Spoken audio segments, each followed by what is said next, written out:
Since its inception in the aftermath of World War II, the United Nations has been a pivotal force conducting humanitarian operations worldwide, aiming to ease the suffering of civilians caught up in conflict or disaster. Through its agencies, the UN provides emergency relief and healthcare services and offers protection to those trapped in war zones. In doing so, sometimes the mission itself comes under threat. A case in point is Israel's war on Gaza. More than 9 weeks into Israel's military offensive, UN officials have warned that the conditions for staff to deliver humanitarian aid are increasingly precarious. The UN Agency for Palestinian Refugees estimates Israeli attacks and evacuation orders have forcibly displaced 85% of the population. Many of them, 1.3 million, are sheltering in UN facilities, more than 4 times their normal capacity. And Israel frequently targets those facilities, hampering their operational capabilities. The killing of humanitarian workers adds another layer of complexity to the crisis. It begs the question, can the United Nations overcome these challenges to fulfill its mission in Gaza?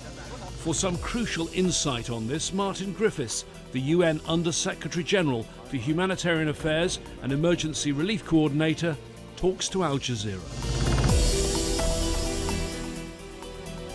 Martin Griffiths, the UN Undersecretary-General for Humanitarian Affairs, thank you for talking to Al Jazeera. You've had a long career with the United Nations. Your job is to coordinate all the UN's humanitarian work, all the UN agencies that are operating in the field. With your experience, have you seen something as bad as Gaza? No, I've had 50 years, James. 50 years of dealing with conflict, and I started in 1972. With the Khmer Rouge. I was in the Indochina War, remember those days? And that was bad. That was bad. You remember the killing fields. But Gaza somehow is worse, not necessarily in the amount of suffering each individual has, but in the lack of prospects. Because Gaza uniquely does not allow people to flee. And we know that Sudan has had, 2 million people left Sudan for safety elsewhere. Not a great story for them, but alive. But the problem for Gaza is that for so many people in Gaza, the future is completely obscure. So in some ways, Gaza is uniquely awful. And that's before you start talking about the suffering, the numbers, the betrayal of the health system, and so on. Gaza is special, and it's special in a bad way. You've already said it's no longer possible to say there's a humanitarian operation in Gaza. Explain that. What I mean by that is that we had hoped that when the war moved south, we were in fact told that when the war moved south, that there would be a different approach to the military operation, slightly more targeted perhaps. Precise and surgical are the cliches that are used, as you know. And we had a 10-point plan, which we presented to the world as to how we would respond to it. What's happened is that the assault on southern Gaza has been no less than the north. It's raging, of course, through Khan Yunis at the moment. It's threatening Rafah. The compression of the population is greater. We cannot be sure of any of our points of operation to be safe through deconfliction, through this process whereby you tell each side that this is a safe place for UN operations or humanitarian operations. We don't have that. So we operate on a form of humanitarian opportunism. It's not what is the characteristic of a normal humanitarian operation, which is dependability, reliability, repetition, you know, and the next one's coming, and a certain amount of safety, both for aid workers and for those who they serve. Those conditions don't exist in southern Gaza. And the fact that they don't means that the humanitarian operation, which can be improved, by the way, is a random one.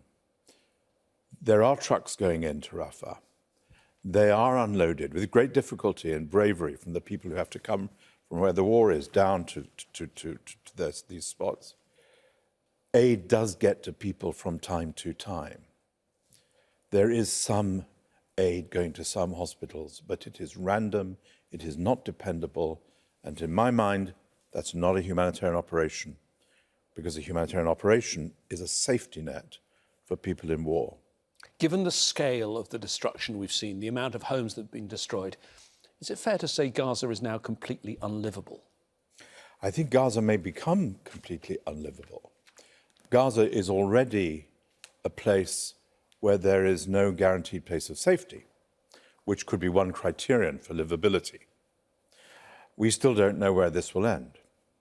We worry, of course, about whether the compression of the population down south and south and south is going to have them burst out of the borders of Gaza into new problems, into Egypt. So we don't know, but what we do know is that the north of Gaza is barely livable. And if we see that replicated in the south, and I understand from what I read and what I'm told, is that Hamas, which the acts of which on October the 7th started this awful conflict through their appalling acts, is also very present in the south, always has been. In fact, in some senses, more than in the north. So we can assume that it is very difficult to eradicate a terrorist group like Hamas with precise surgical operations. It is more likely to be a mass military operation of the kind we see. That creates an environment, a landscape, which is unlivable in. But the worst aspect of it, I think, is that we've had many, many, many negotiations daily with the Israelis on all these matters, is that people are asked to move to places which they are then defined as unsafe again, and they have to move again. Now, normally, in most conflicts that you and I know from around the world, you're asked to move to a place out of the conflict, to a place of greater safety. That's why people can't trust these, I think probably well-meaning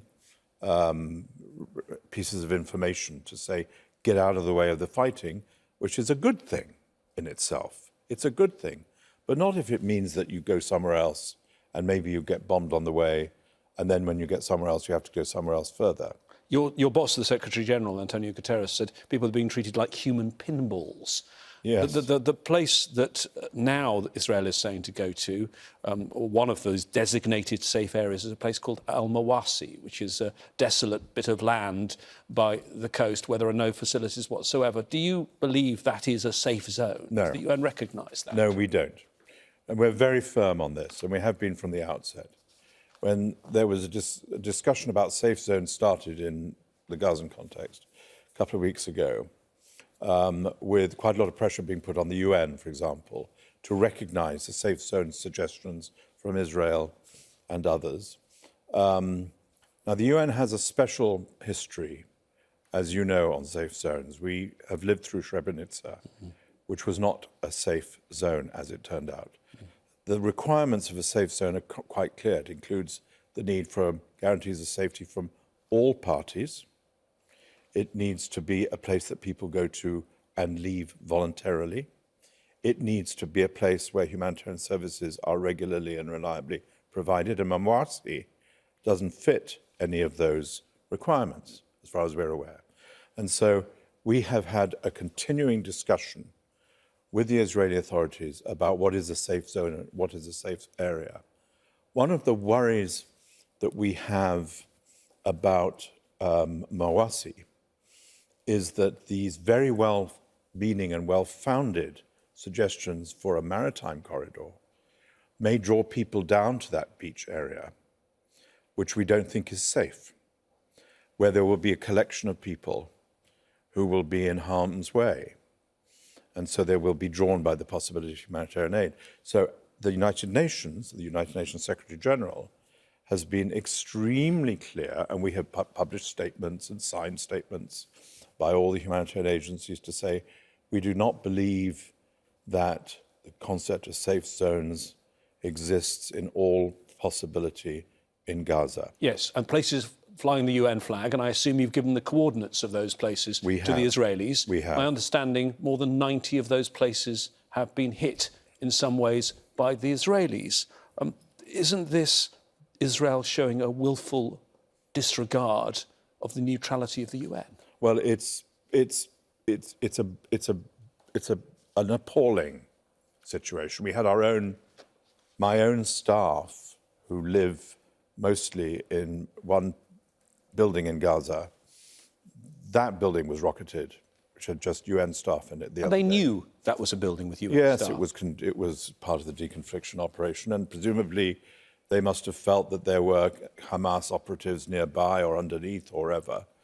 So the process of deconfliction, and this is another reason why my 10-point plan is in tatters, is because we haven't been able to trust deconfliction. And on top of that, you've had more than 130 staff working for the UN, most of them working for the UN agency that deals with Palestinians, UNRWA, who've been killed. Well, Israel says it's minimising civilian casualties, and it's managed to kill more than 130 UN staff. That just doesn't make sense, their claims to be minimising casualties, does it? Well, you know, it's the most, as I know you've heard this before, but it's the highest number of humanitarian staff, UN staff, killed in any conflict in the many, many years of the UN history. The other big pernicious pandemic, I think, of the lack of principle is the targeting of health centres and health institutions and clinics and hospitals. It's a breach of international humanitarian law. And Dr. Tedros has spoken out very clearly about this. And I think he has said recently that only, 14 out of 36 hospitals operate, and that minimally.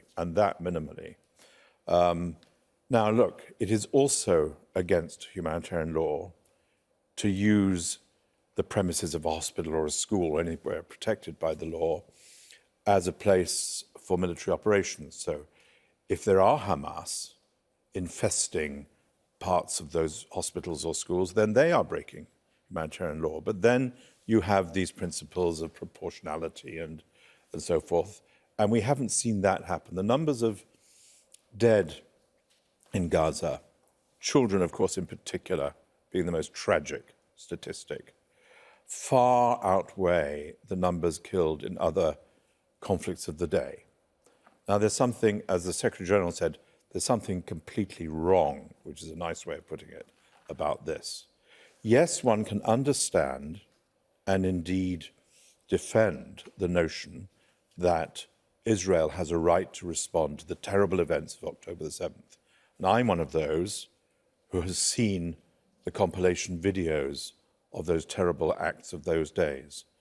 But it doesn't justify for a second the impact on the innocent civilians of Gaza. So do you think they're going to get pushed out of Gaza? I don't know. Because the Secretary-General, your boss, said in the Security Council, the situation at the moment creates increased pressure for mass displacement into Egypt. Some are saying that was the Palestinian ambassador in the UN as well, in the same meeting, said that's Israel's plan in his view. Well, I wish I knew. I wish I knew what the plan was. It's the absence of knowing what the plan is that also, by the way, in Gaza as elsewhere, makes humanitarian planning difficult. So they're not telling you what they're planning to do with Gaza after the war is over? No. I mean, you're one of the top UN officials. You're supposed to deal with the humanitarian situation. Neither Israel or the US is telling you what the plan is. No, what we're having with them, and it is a good thing, and it should be recognised, is daily negotiations with the Israelis, the US, Egypt, and my office, the UN. Daily negotiations which are well attended, which are serious, which are detailed, to try to improve, for example, the logistics of entry into Gaza. But they're not a fora for us to be told this is what's going to happen at the end of the war.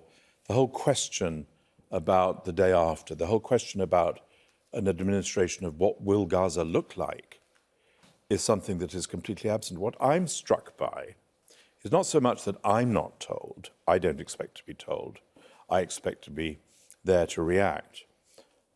But what the world should be hearing more of is what the civil society of the Palestinian people, who still exist as a people, not just in Gaza, but elsewhere, in their camps around the region, in the West Bank. What do they think? What is their answer to that basic question about how should Palestine be administered? Not to question the two-state solution, but to talk about the first step towards how to get there. And that's missing. We have very, very energetic and welcome diplomacy from the Arab region. They've been round the West, as you know, Washington a couple of days ago, talking about the needs of the Palestinian people. We've had excellent discussions here in the Doha Forum about that. One of the main points that the Prime Minister of the Palestinian Authority made was, why aren't we asking the Palestinian people what they want to see? And of course, their ideas will be confused in many ways. Their views about starting a political process will be overambitious, no doubt. Their voice, just as in Sudan, the civilian voice, the civil society, the civilian voice, the voice equally also, by the way, of Hamas and other organizations who've been involved in the Palestinian universe, needs to be heard. We need them to be given the opportunity to tell us their views about the future. I'm a stranger. I get no vote in Palestine, but there are many who do, and they have strong views, much better informed than mine. And in the world, Gaza is perhaps overshadowing some of the other conflicts. For example, you mentioned it briefly earlier on, the situation in Sudan, where two rival generals continue their battle. How would you describe the situation there now? It's very, very bad. I think Sudan, it is one of the tragedies of Gaza or Sudan that Gaza has taken all our attention. I mean, do you remember Ukraine? There was a war going on there, and I'm sure it's still going. Sudan, I think in many ways, is a greater threat to international peace and security in a certain way. The difference between Sudan and Gaza is a jail. Sudan people run out and indeed undermine the neighboring countries, as we know. But Sudan is falling apart. Our ability to reach people in Sudan, and once again, we're very underfunded, maybe 30% funded for Sudan. Our access is very difficult. ICRC has had a convoy which was attacked even after an agreement between those two generals for it to go through, and people killed on that convoy. Sudan is a place of broken promises. We put a lot of effort, as did the United States and the Kingdom of Saudi Arabia, into a renewal of the Jeddah process, as you know, where we, OCHA, the United Nations, was going to manage negotiations on access between the parties. And I think it lasted, about a week before it ended. And political diplomacy on Sudan is completely absent. And that's just the beginning of the problem in Sudan, because its consequences, as you know, through Africa, its consequences to our sense of values are so catastrophic. A distinguished, actually he was a Catholic, the head of Sant'Egidio, which is a Catholic lay community which has been involved in conflict resolution for many years, said to me the other day, he said, what is striking today, and Sudan is the place I think where we see it most clearly, is that we used to believe in the values of peace as our preferred option. Stability, peace, dialogue, all that stuff that we've all been busy with for so many years. We've rediscovered the virtues of war as the option of choice. And when we saw Sudan start again between those two generals, it was essentially them deciding, I think I can make a better deal out of a war than I can out of an alliance and an agreement, a dialogue, and eventually, remember, a government screwed together between them. And the same has happened in Gaza, and the same, of course, has happened in Ukraine. The world now suffers principally, I think, it's not so much a collapse in multilateralism and its values, although that is difficult. It's not so much a collapse in the divinity of the Security Council, although that has been a disappointment. It's worse than that, is that war is not the default option anymore. It's a credible, useful instrument in certain cases, according to certain people. Finally, you mentioned Sudan. Your operations there are underfunded. You've come up with your plans for 2024, your global humanitarian overview. You project that 181 million people in 71 countries will need assistance. It's going to cost $46 billion to pay for it. But if you look at this year, you're not going to get any of that money, or a large part of that money, are you? No, I want to make 2 points about that, because it's a big deal. We just launched it here in Doha. $46 billion is a lot of money. It's $10 billion less than we asked for this year. So the first thing is that we have cramped our style.